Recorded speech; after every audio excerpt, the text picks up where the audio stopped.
Welcome back to the channel everyone. I hope you guys you doing absolutely fine. Finally Realme ने अपना flagship smartphone Realme X2 Pro officially India में launch कर दिया है। इस phone को जैसे ही आप यूज़ करना स्टार्ट करोगे इंस्टेंटली आप नोटिस करोगे ये फ़ोन कितनी स्मूथ तरीके से चलता है। इसके पीछे का जो सबसे बड़ा रीज़न है वो है 90 हर्ट्ज़ का डिस्प्ले। आज की डेट में ये पहला ऐसा फ़ोन है अंडर 30,000 रुपीज़ में जिसमें आपको 90 हर्ट्ज़ का डिस्प्ले देखने को मिलता है। तो ये चीज़ मुझे सबसे ज़्यादा अच्छी लगी और सबसे बड़ा जो फीचर्स हैं इस फ़ोन का वो यही है 90 हर्ट्ज़ का डिस्प्ले। इस फ़ोन में 6.5 इंच की डिस्प्ले दी गई है फुल HD प्लस रिजोल्यूशन के साथ और ये एक सुपर एमोलेड डिस्प्ले है। अगर मैं आपसे कहूँ इस फ़ोन में Realme ने OnePlus 70 की डिस्प्ले यूज़ की है तो कुछ गलत नहीं होगा। बस फ़र्क इतना है OnePlus 70 आपको 38,000 के प्राइस पॉइंट पर मिलता है जबकि ये फ़ोन 30,000 के अंदर देखने को मिलता है। एक चीज़ मुझे इस फ़ोन की सबसे ज़्यादा अच्छी लगी वो है आप यहाँ पर ऐप वाइज सिलेक्ट कर सकते हैं आपको 60 हर्ट्ज़ कौन से ऐप में चाहिए और 90 हर्ट्ज़ कौन से ऐप में चाहिए, तो इस चीज़ को आप मैन्युअली सेट कर सकते हैं।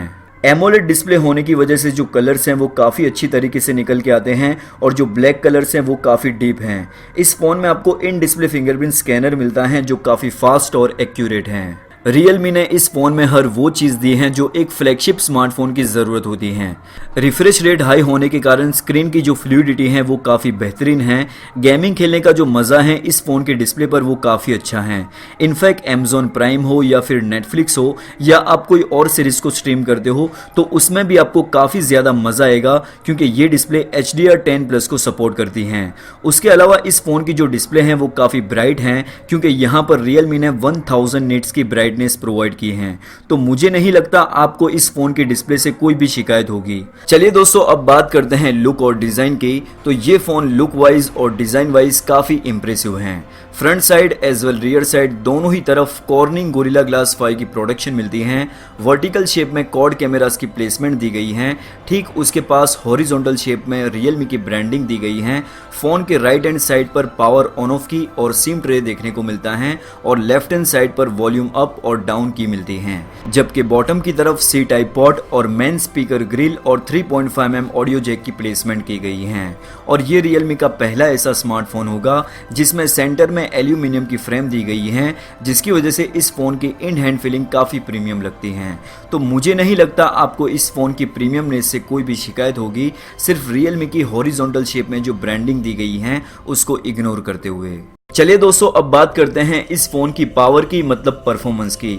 यहाँ पर Realme ने सबसे पावरफुल प्रोसेसर यूज किया है Qualcomm Snapdragon 855+। इससे पावरफुल प्रोसेसर 2019 का कोई भी नहीं है। काफ़ी स्मूथ तरीके से ये फ़ोन परफॉर्म करता है। इनफैक्ट ऐप ओपनिंग का जो टाइम है वो भी काफ़ी कम है और बैकग्राउंड में जो एप्लीकेशन रन करती हैं वो भी क्रैश नहीं होती हैं। इस फ़ोन में PUBG, S19, call of duty जैसी गेम आप प्ले करोगे HDR ग्राफिक और वो भी एक्सट्रीम फ्रेम रेट के साथ, आपको कहीं पे भी फ्रेम ड्रॉप और लैग देखने को नहीं मिलेगा। स्लाइडली फ़ोन हिट होगा जो कॉमन चीज़ है सभी स्मार्टफोन में देखने को मिलती हैं। Realme ने इस फ़ोन को काफ़ी अच्छी तरीके से डिज़ाइन किया है, सिर्फ यूजर इंटरफेस में इंप्रूवमेंट करने की जरूरत है। अगर इस चीज को Realme इंप्लीमेंट कर देता है तो ये फोन वाकई में 2019 का फ्लैगशिप स्मार्टफोन बन सकता है। मैं आपको ऑक्सीजन OS के बारे में क्यों बोलता हूं, तो मैंने पर्सनली Realme, Xiaomi और अदर ब्रांड्स के स्मार्टफोन यूज किए हैं, लेकिन सबसे बेस्ट जो मुझे UI लगा वो है ऑक्सीजन OS। ये OS स्टॉक एंड्रॉइड के जैसा लगता है लेकिन इसमें आपको रिक्वायरमेंट के मुताबिक कस्टमाइजेशन के ऑप्शन मिलते हैं। मतलब आपको जितनी ज़रूरत है उतने ही आपको कस्टमाइजेशन के ऑप्शन मिलते हैं, कोई भी फालतू की चीज़ इसमें देखने को नहीं मिलती है। बाकी दोस्तों आप बताइए मुझे नीचे कमेंट सेक्शन में कलर OS के बारे में आपकी क्या राय है। Realme को इसके ऊपर कुछ इंप्रूवमेंट करना चाहिए या नहीं करना चाहिए। वहीं अगर हम बात करें बैटरी कैपेसिटी की तो इस फ़ोन में Realme ने 4000 mAh की बैटरी प्रोवाइड की है। इस फ़ोन को हैवी यूज़ करते हुए 6 घंटे के आसपास का स्क्रीन ऑन टाइम देखने को मिलेगा। चार्जिंग की बात करें तो यहाँ पर 50 वॉट की फास्ट चार्जिंग का सपोर्ट मिलता है जो इस फ़ोन को 30 मिनट में फुल चार्ज कर देता है। तो यहाँ पर ये फ़ोन OnePlus 70 से भी फास्ट चार्ज होता है। आज की डेट में ये पहला ऐसा स्मार्टफोन है जो 30 मिनट में 4000 mAh की बैटरी को फुल चार्ज कर देता है। तो ये काफ़ी अच्छी चीज है। अगर मैं आपसे बात करूं इस फोन के कैमरास की, तो यहाँ पर आपको क्वाड कैमरास का सेटअप देखने को मिलता है। जो प्राइमरी सेंसर है वो है 64 मेगापिक्सल का, जो हमने Realme XT में भी देखा था। उसके बाद मिलता है 13 मेगापिक्सल का टेलीफोटो लेंस, लेकिन ये फोन 20x हाइब्रिड जूम को भी सपोर्ट करता है। तीसरा जो लेंस है वो है 8 मेगापिक्सल का अल्ट्रा वाइड एंगल लेंस और 2 मेगापिक्सल का डेप्थ सेंसर। इसके अलावा जो सेल्फी कैमरा है वो है 16 मेगापिक्सल का। तो यहाँ पर Realme ने डेडिकेटेड माइक्रो लेंस नहीं दिया है, लेकिन अल्ट्रा माइक्रो मोड है ये फोन में। तो जैसे OnePlus करता है अपने फोन में अल्ट्रा वाइड और नॉर्मल लेंस के साथ माइक्रो मोड, सेम चीज यहाँ पर Realme ने की है। इनफैक्ट इस फोन में कैमरा ऐप में काफी सारे ऐसे फीचर्स हैं जैसे कि सुपर स्टेडी मोड, जो हमें सैमसंग के फ्लैगशिप स्मार्टफोन में देखने को मिलता है। तो इस फोन का जो रियर कैमरा है वो काफी एक्साइटिंग है। आगे जाके हम जरूर से इसका फुल रिव्यू करेंगे। सबसे पहले आप ये फोटो देख लीजिए। ये फोटो आर्टिफिशियल लाइट में ली गई है। जो टेक्स्ट है, लाइट कंडीशन है, वो सब कुछ बहुत ही अच्छी तरीके से एक्सपोज होके आया है।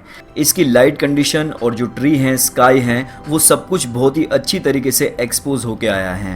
इनफैक्ट जो डिटेल्स हैं वो बहुत ही अच्छी तरीके से निकल के आती हैं। तो जो 64 मेगापिक्सल का कैमरा है वो वाकई में काम करता है और जो महंगे फ़ोन होते हैं उससे भी अच्छी तरीके से डिटेल्स निकाल के लाता है। अगर ये वाली फ़ोटो आप देखोगे, ये आर्टिफिशियल लाइट में कैप्चर की हुई है, तो 64 मेगापिक्सल यहाँ पर भी काफ़ी अच्छी तरीके से काम कर जाता है। अल्ट्रा वाइड एंगल लेंस भी इसका काफ़ी अच्छी तरीके से काम करता है। एक्सपोजर काफ़ी अच्छी तरीके से मेंटेन करता है, हालांकि ये फ़ोटो आर्टिफिशियल लाइट में ही ली गई है। तो कंक्लूजन ये है, इस फ़ोन का जो रियर कैमरा है वो काफ़ी अच्छी तरीके से काम करता है।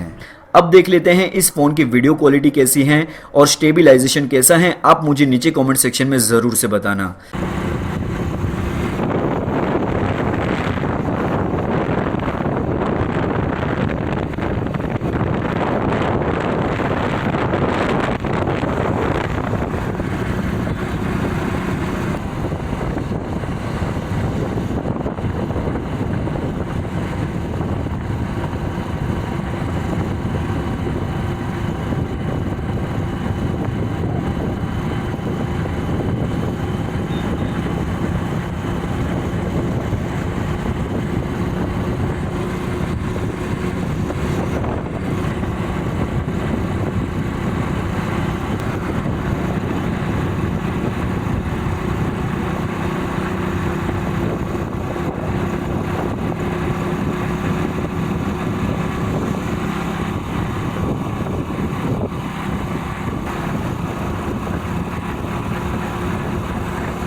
फाइनल वर्डिक्ट की बात करूं तो अगर आपका बजट 30,000 से नीचे है और आपको कुछ एक्स्ट्रा ऑर्डिनरी चाहिए अंडर 30,000 रुपीज में, तो वो आपको मिलेगा Realme X2 Pro में। जैसे कि best display under 30,000 rupees, best stereo speaker setup under 30,000 rupees, best in display fingerprint scanner और फुल चार्ज अंडर 30 मिनट। तो ये सब कुछ होना जरूरी है एक फ्लैगशिप स्मार्टफोन में जो Realme ने इस फोन में प्रोवाइड किया है। बाकी दोस्तों, आपकी क्या राय है इस फोन के बारे में, आप मुझे नीचे कमेंट सेक्शन में जरूर से बताना।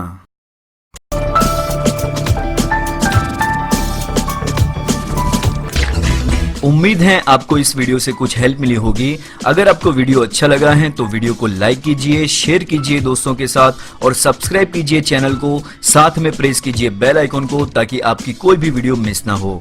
Thanks for watching. मिलते हैं एक नई इंटरेस्टिंग वीडियो में। तब तक के लिए ख्याल रखिए अपना और अपने चाहने वालों का।